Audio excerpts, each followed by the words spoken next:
Hello students, in last lecture we study the linear applications of the op-amp. In that applications we study the op-amp as non-inverting amplifier, then inverting operational amplifier, then op-amp as buffer and op-amp as inverter. The next application is the op-amp as adder, which is also known as inverting summing amplifier. Inverting summing amplifier is known because it is basically a inverting operational amplifier, that is the input is given to the inverting terminal and non-inverting terminal is grounded, and summing, that is the output of this amplifier gives the summation of the input voltages. Now the circuit diagram shows the op-amp as adder. आत्ताच मी जसं सांगितलं तसा हा adder काय basically inverting amplifier आहे. Negative टर्मिनलला inputs apply केलेले आहेत. ते इनपुट्स काय आहेत? Voltages V1, V2, V3 through resistors R1, R2, R3 ते कुठं अप्लाय केलेले आहेत? इन्व्हर्टिंग टर्मिनलला अप्लाय केलेले आहेत. आणि जो नॉन इन्व्हर्टिंग टर्मिनल आहे तो कुठं काय केलेला आहे? ग्राउंड केलेला आहे. आणि फीडबॅक कशाच्या थ्रू दिलेला आहे? तर feedback resistor RF. V1 applies through R1, V2 applies through R2, V3 applies to R3, and these all voltages meet together at this point. This point is the virtual ground point. Virtual ground point is the where voltage equal to 0 and current equal to 0. मग हे जे काय I1, I2, I3 आहेत ह्यासाठी आपण पहिल्यांदा equations तयार करूया. Current I is equal to काय असतो? V/R. त्या फॉर्म्युल्यानुसार I1 जो काय आहे, current I1 is equal to काय असेल? V1/R1. Then next I2 is equal to V2/R2 and I3 is equal to V3/R3. These are the three equations for I1, I2 and I3. मागच्या ॲप्लिकेशन्समध्ये आपण बघितलं, because of input impedance कोणताही current ओपॅम्पच्या input टर्मिनल्समध्ये enter होत नाही. म्हणजे हे I1, I2, I3 ह्या इन्व्हर्टिंग टर्मिनलमध्ये एंटर न होता सगळे कुठं पास होतात? थ्रू दिस फीडबॅक रेजिस्टर RF. आणि त्या फीडबॅक रेजिस्टर RFच्या थ्रूचा करंट काय तर IF आहे. मग तो करंट IF कशाने दिला जातो? तर त्याच्या अक्रॉसचं व्होल्टेज काय? VO. फीडबॅक अप्लाय केला आपण VO divided by RF. The minus sign is because the adder is basically a inverting operational amplifier. Therefore, IF is equal to minus VO by RF. Then I1, I2, I3 काय होतात? Inverting टर्मिनलमध्ये enter न होता सगळे कुठं pass होतात? RFच्या through. म्हणजेच total जो काय आहे, टोटल करंट IF जो काय आहे तो काय असेल? Summation of I1 plus I2 plus I3 because of the high input impedance. Impedance is total opposition to the flow of current. Impedance of operational amplifier. ह्यामुळे काय होतं? हे सगळे तिन्ही करंट्स I1, I2, I3 एकत्र येऊन जे समेशन होऊन कुठं जातात? RFच्या थ्रू पास होतात. म्हणजेच RFच्या थ्रूचा जो टोटल करंट आहे तो काय असतो? Summation of I1, I2 and I3. आता ह्या इक्वेशनमध्ये आपण वरती घेतलेले करंटचे जे काही इक्वेशन्स आहेत ते घालूया. IF काय येणार आहे? Minus VO/RF is equal to I1 V1/R1 plus V2/R2 plus V3/R3. आता आपल्याला VO काढायचं. VO काढायचं असेल तर काय घेणार आहे आपण? आउटपुट व्होल्टेज VO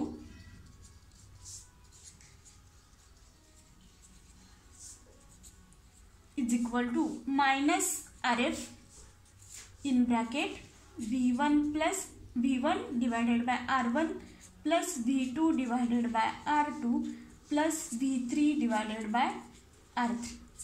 ठीक आहे. माझा याच्यामध्ये हा R1, R2 आणि R3 जर का एकाच सेम व्हॅल्यूचे घेतली म्हणजेच काय? If R1 equal to R2 equal to R3 equal to input resistor RI म्हणूया आपण त्याला. हे तिन्ही रेजिस्टर्स एकाच सेम व्हॅल्यूचे असतील, इनपुट रेजिस्टर्स RIच्या व्हॅल्यूचे असतील तर VO इज इक्वल टू काय येईल, minus RF divided by RI in bracket V1 plus V2 plus V3. म्हणजेच इक्वेशन काय तयार झालं आपलं, VO is equal to minus RF upon RI in bracket V1 plus V2 plus V3.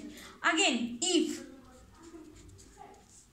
that feedback resistor and input resistors are of same values. हा input resistor आणि feedback resistor जर का एका सेम व्हॅल्यूचे झाले तर मायनस RF अपॉन RI काय होणार आहे, इक्वल टू 1 होणार आहे. तेव्हा output voltage VO is equal to काय झाला, हा 1 झाला, minus V1 plus V2 plus V3. This is the output equation for the inverting summing amplifier. VO is equal to V1 minus V1 plus V2 plus V3. म्हणजे इनपुटला जे voltages दिले होते त्याची काय झाली, सम झाली, पण इथं काय आलाय, मायनस साईन आलाय. हा जो काय मायनस साईन आहे तो काय इंडिकेट करतो, तर इनपुट्स आणि आउटपुट्स काय असतात, 180 डिग्री आउट ऑफ फेज असतात, म्हणून तो मायनस साईन आलेला आहे. हा मायनस साईन आपण रिमूव्ह करू शकतो बाय युझिंग इन्व्हर्टर. जो लास्टचं ॲप्लिकेशन आपण बघितलं ओपॅम्प ॲज इन्व्हर्टर, ह्या ओपॅम्प ॲज ॲडरच्या पुढं जर का ओपॅम्प ॲज इन्व्हर्टर कनेक्ट केला तर इथला मायनस साईन आपण काय करू शकतो, घालवू शकतो, रिमूव्ह करू शकतो. त्यासाठी इन्व्हर्टर यूज केलं जातं. मग हा काय बघितलं आपण, op amp as adder or inverting summing amplifier. It is basically A inverting operational amplifier. The inputs V1, V2 and V3 are applied through resistors R1, R2, R3 respectively to the inverting input terminal and non-inverting input terminal is grounded. The feedback is applied through feedback resistor RF. The current I1 is equal to V1 by R1. The current I2 is equal to V2 by R2. The current I3 is equal to V3 by R3. All these three currents I1, I2, I3 meet at a point which is a virtual ground point. That is I1, I2, I3 does not enter into the inverting terminal of op-amp. These are passes through the feedback resistor RF. And the current through this feedback resistor RF is equal to minus VO by RF. इथं minus sign का आलाय तर तो काय basically inverting operational amplifier आहे. आणि हाय input impedance असल्यामुळे ओपॅम्पचा काय होतो, हा जो काय फीडबॅक करंट आहे तो इक्वल कशाला असतो, summation of these three currents I1, I2, I3. त्या इक्वेशन्समध्ये वरचे हे तिन्ही इक्वेशन्स घातल्यानंतर काय मिळालं आपल्याला, VO is equal to minus RF in bracket V1 by R1 plus V2 by R2 plus V3 by R3. If in case R1, R2, R3 are equal to RI, that is three resistors are of same values, then VO is equal to minus RF upon RI in bracket V1 plus V2 plus V3. And again, if feedback resistor and input resistors are of same values, then output voltage VO is equal to minus V1 plus V2 plus V3. That is, this amplifier provides the summation of the input voltages. Next आपल्याला बघायचं आहे op-amp as subtractor. The circuit diagram shows the op-amp as subtractor. The amplifier is a basically inverting operational amplifier. The two inputs voltages V1 and V2 are applied to the two terminals, inverting terminal and non-inverting terminal. It is a basically a inverting operational amplifier. Two voltages V1, V2 are applied through resistors R1, four currents I1, I2, I3 and I4. Here are the 2 points, point A and B. Because of high input impedance, I1 does not enter into the inverting terminal and I3 does not enter into the non-inverting terminal. And therefore, because of high input impedance, I1 is equal to I2 and I3 is equal to I4. ओपॅम्पचा input impedance high असल्यामुळे काय होतं, हा जो I1 आहे तो directly कुठं pass होणार आहे, रेजिस्टर R2च्या थ्रू, आणि त्यामुळं I1 is equal to I2 असेल. आणि हा जो I3 आहे तो नॉन इन्व्हर्टिंग टर्मिनलमध्ये एंटर न होता कुठं पास होणार आहे, हा खालचा जो रेजिस्टर R2 आहे त्याच्या थ्रू पास होणार आहे. त्यामुळं I3 इज इक्वल टू काय असेल, I4 असेल. मग आता हे दोन जे पॉईंट्स आहेत, पॉईंट A अँड B, त्यामध्ये काय असतं, डिफरन्शियल व्होल्टेज असतो. आपण लास्टच्या ॲप्लिकेशनमध्ये बघितले, दोन इनपुट टर्मिनल्समध्ये काय असतो, एरर व्होल्टेज असतो. त्याला काय म्हणतो आपण, V एरर, आणि डिनोटेड केला जातो स्मॉल व्हीनी. मग आता ह्याच्यामध्ये गेन जो काय असेल, गेन कशाने डिनोटेड केला जातो, gain A is equal to VO divided by input voltage that is VAB. ह्या दोन पॉईंट्समधलं जे काय व्होल्टेज असेल त्याला काय म्हणणार आहे आपण, VAB. म्हणजेच हा जो VAB आहे इक्वल टू काय झाला, VO बाय A. आता ह्यातला जो A तो काय आपला ओपन लूप गेन आहे. मग ओपॅम्पचा जो ओपन लूप गेन आहे as A is equal to infinite. A किती असतो, इन्फानाइट असतो. त्यामुळे जो VAB आहे तो काय होणार आहे, ॲप्रॉक्सिमेटली इक्वल टू 0. म्हणजे हा दोन्ही इनपुट टर्मिनल्समधलं डिफरन्शियल व्होल्टेज काय आलं, 0 आलं. डिफरन्शियल व्होल्टेज 0 आले म्हणजेच काय असणार आहे, VA equal to VB equal to small v that is error voltage. परत एकदा बघा, गेन A जो काय तो कशाने डिनोटेड करतो आपण, A नी, आणि तो काय असतो आउटपुट टू दी इनपुट. याचा आउटपुट आहे VO, इनपुट काय, ह्या दोन्ही इनपुट टर्मिनल्समधलं डिफरन्शियल व्होल्टेज VAB. आता VAB म्हणजे काय आला, VAB equal to VO by A. As A is infinite, open loop gain जो काय आहे ओपॅम्पचा तो इन्फानाइट असल्यामुळे VAB काय झाला या इक्वेशननुसार, ॲप्रॉक्सिमेटली 0 आला. डिफरन्शियल व्होल्टेज 0 आहे म्हणजेच काय असणार आहे, दोन्ही इक्वल असतील. That is VA is equal to VB is equal to small error voltage V. आता हे झालं कशासाठी, जे दोन्ही A आणि Bच्या ठिकाणचं, A आणि Bच्या पॉईंटचं व्होल्टेज काय असणार आहे, सेम असणार आहे. किती असणार आहे, स्मॉल V एरर व्होल्टेज असेल. मग आता आपण पहिलं इक्वेशन बघूया I1 साठी. आता एक आपण कन्सिडर काय केलं, because of high input impedance काय असतो, I1 इज इक्वल टू काय असतो, I2 असतो, आणि I3 is equal to I4 असतो. ठीक आहे. मग आता I1 साठी इक्वेशन काय असेल बघा, हा इथं I1 आहे, त्याचा इनपुट व्होल्टेज काय V1, V1 मायनस इथं व्होल्टेज काय आपलं V, इथं V आहे आणि इथं पण V आहे एरर व्होल्टेज. मग V1 minus V divided bye काय असेल, R1. आणि I2 काय असणार आहे, I2 काय असेल, V मायनस इथलं व्होल्टेज हा I2, इथं किती आहे V आणि इकडे किती आहे VO, V minus VO divided by R2. ठीक आहे. I1 काय मिळाला, V1 minus V divided by R1. I2 काय मिळाला, V minus VO divided by R2. आणि because of high input impedance I1 is equal to I2, therefore V1 minus V divided by R1 is equal to V minus VO divided by R2. ह्याच पद्धतीनं I3 आणि I4. I3 साठी equation काय असेल, इथं I3 साठी काय असणार आहे, V3 minus V divided bye काय असेल, R1. Than equal to I4 ला आता इथं व्होल्टेज काय V आहे पण तो दुसरं टर्मिनल काय ग्राउंड लेवलला आहे, त्यामुळं I4 इक्वल टू काय असणार आहे, V स्मॉल v मायनस 0. इथलं व्होल्टेज किती आहे आपलं 0 आहे, त्यामुळं V minus 0 divided by R2. म्हणजेच काय झालं, तो equal to V by R2. हे काय झालं मग, V3 minus V divided by R1 is equal to V divided by R2. Because of input impedance I3 is equal to I4, आणि त्याच्यामुळे इक्वेशन काय मिळालं आपल्याला, V3 minus V divided by R1 is equal to V divided by R2.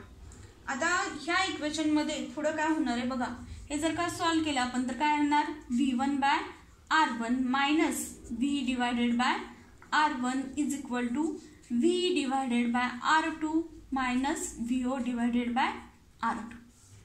ठीक आहे. हे फक्त terms काय केलं आपण, डिफरंट घेतल्या. Therefore V1 by R1 is equal to V common काढायचं, काय येणार आहे 1 by R1 plus 1 by R2 minus VO by R2. हे काय झालं आपलं पहिलं इक्वेशन झालं. काय आलं V1 by R1 is equal to V in bracket 1 by R1 plus 1 by R2 minus VO by R2. Next I3 minus I4 मध्ये काय होईल बघा, V2 त्याच पद्धतीने आता जसं केलं, सॉरी इथं V3 नाही आहे, इथं काय V2 आहे. V2 by R1 minus V by R1 equal to V by R2. Then therefore V2 by R2 is equal to काय येईल V in bracket 1 by R1 plus 1 by R2. हे काय झालं आपलं सेकंड इक्वेशन झालं. First equation काय मिळाले आपल्याला, V1 by R1 is equal to V in bracket 1 by R1 plus 1 by R2 minus VO by R2. Second ह्याच्यामध्ये काय मिळालं आपल्याला, V2 by R2 is equal to V in bracket 1 by R1 plus 1 by R2. आता या दोन्ही इक्वेशनमध्ये similarity काय बघा, ह्या ज्या काय टर्म्स आहेत फर्स्ट आणि सेकंड इक्वेशनमध्ये, मग सेकंड इक्वेशन आपण फर्स्ट इक्वेशनमध्ये घालायचं आहे. म्हणजे काय करणार आहे, हा जो काय V in bracket 1 by R1 plus 1 by R2 ह्याच्याऐवजी काय घेतलं जाईल V2 बाय R2, कारण सेकंड इक्वेशनमध्ये मिळालं. Putting this second equation in the first equation, therefore V1 by R1 is equal to ह्या काय V2 by R2 minus VO by R2. ह्याच्यामध्ये काय मिळणार आहे आपल्याला, हा VO बाय R2 इकडे घेतल्यानंतर काय होईल plus, therefore VO by R2 is equal to V2 by R2 minus V1 by R1.